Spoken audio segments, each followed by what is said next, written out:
I had intended originally to eventually do a video about why I was vlogging and who my inspirations were. Unfortunately, or fortunately, John Green, one of the two vlog brothers, just made an episode that I wanted to respond to. So, there you go. My biggest inspiration is the Vlog Brothers. You should check them out. I'll put a link in the doobly-doo down there. If you want to go see them, they are awesome. They are made of awesome. You'll understand that if you watch them.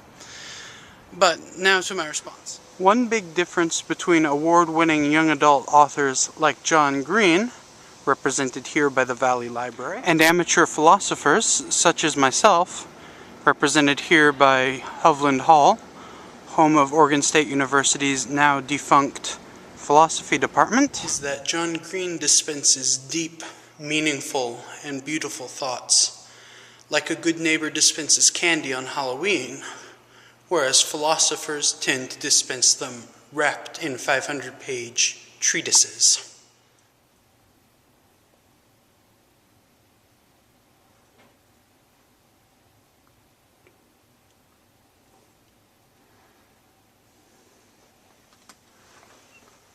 The particular thought that struck me so profoundly from his most recent video went as follows.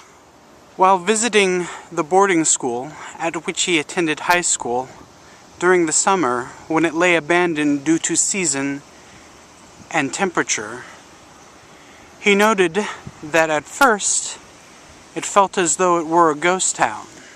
But then he realized that he was the ghost. I don't know exactly what John Green meant by that statement, but I know what it meant to me. These clips were taken on and around Oregon State University's Corvallis campus, where I spent 5 of the best years of my life growing both academically and also personally. Although I graduated nearly 2 years ago and went on to Michigan to pursue graduate school, I still visit every chance I get. Time has flown on. Change is inevitable.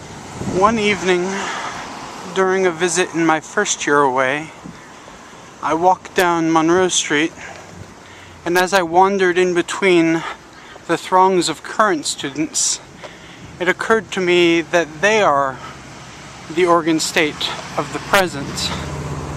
And I was a bit of the past, a remnant that had not faded, although its time had ended. In short, a ghost, roaming the streets of a city that, although I remembered, did not exist anymore. So that's what John's comment meant to me, belonging to a place as it was rather than as it is. Of course, you might take it to mean something entirely different. If so, feel free to respond with how you interpret that comment. Or if you have a treasured place that you no longer feel a part of, feel free to share that. Thanks to John Green for, as always, being awesome and expanding the way that I think. One more question. Why are all the weekend building entrances locked? I need water.